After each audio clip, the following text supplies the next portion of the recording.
Good morning. It is Sunday, the 29th of August, and I need to find a way to get rid of something on my screen. Maybe not.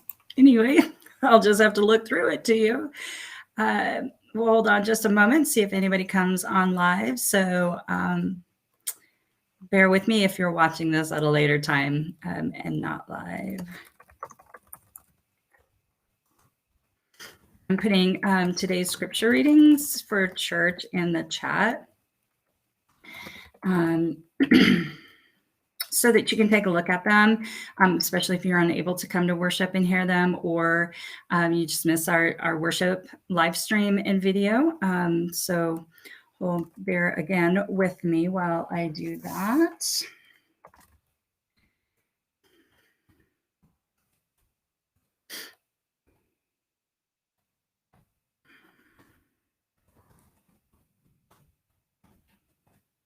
Okay, I think I got it all. All right, there we go. All right, so as you see, the title for this morning's brief is titled "The Other." And so this will be repeated a little bit in the sermon today. So this isn't exclusively additional information this morning for the brief, but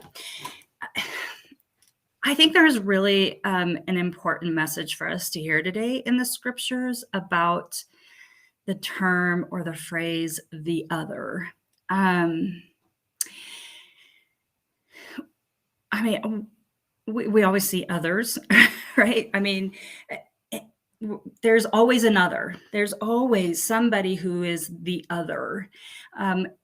Oftentimes we think about this in terms of groups. And the unfortunate thing about the phrase other or the other side, the other group, is that it becomes divisive.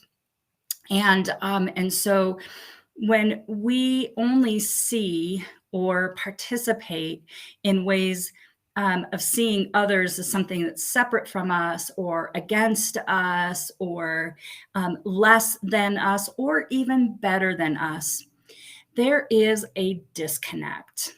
There is a huge disconnect between us and them. And frankly, I absolutely believe between us and God.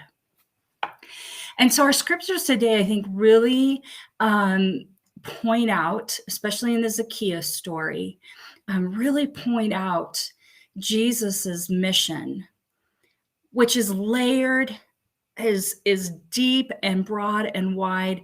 But if there's anything that I believe that Jesus did, first and foremost, was to restore relationships between an individual and God, but especially relationships between other people, community.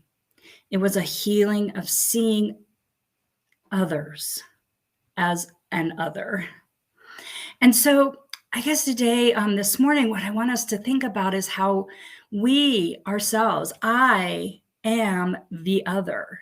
There's somebody who sees me as the other. And I know that I see other people as the other.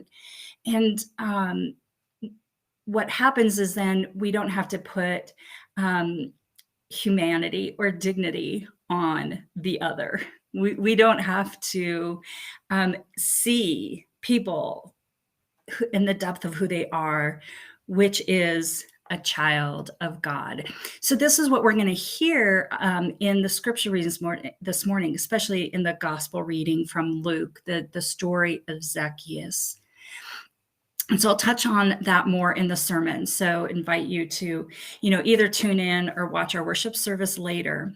But the other thing that I think is important for us when we're talking about seeing ourselves as the other is often when we come to scripture and we read a story, we see something going on and we think, oh, that is a great lesson for someone else. Like that's a great lesson for those people who who fall in those categories which should hear this. So, and this is the example I want to give in our Galatians reading this morning.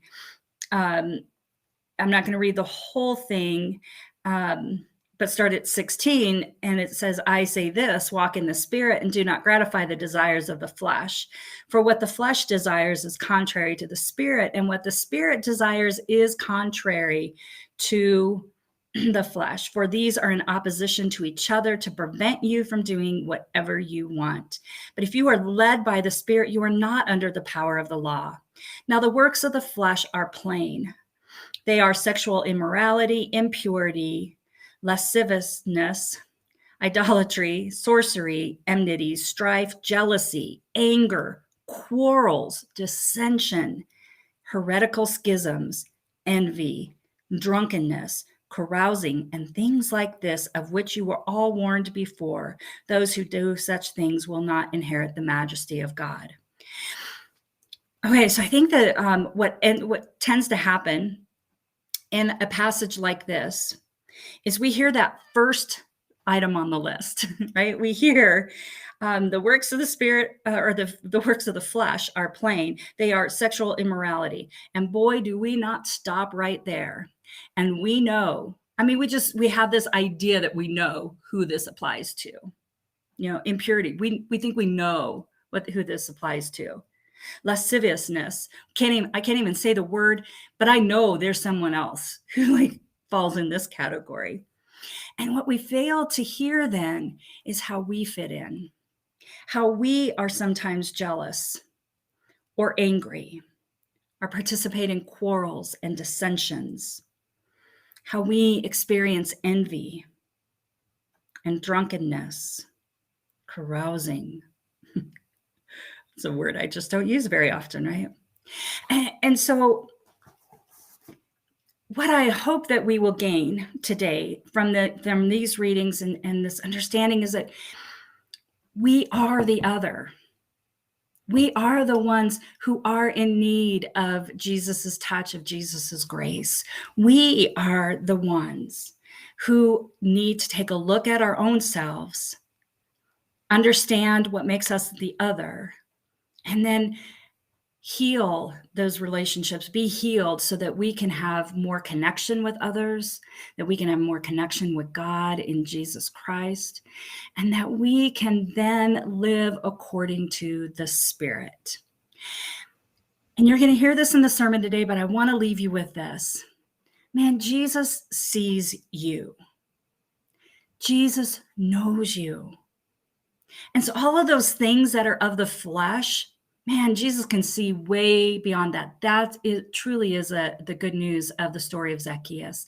All of that stuff, all of the ways of the flesh, the ways of the world, the way in which we are living even right now in the 21st century in this country with all the divisiveness and hatred and the divisions, right? Jesus sees beyond that and doesn't see us as the other, but as one with him. And that's really a beautiful thing and gives us so much freedom. So hear that good news. Do the hard work today of looking at where you fall in that list of fleshly desires. And let God see you. Let Jesus see deep down in you and be healed so that we may be connected in community now and forevermore. So God bless you. May you have a wonderful day. I invite you and hope that you will either be in worship or watch our worship service at a time convenient for you. God has a good word to share with us today. God is so good. This day is beautiful. May you be blessed, and hopefully we'll see you in church sometime.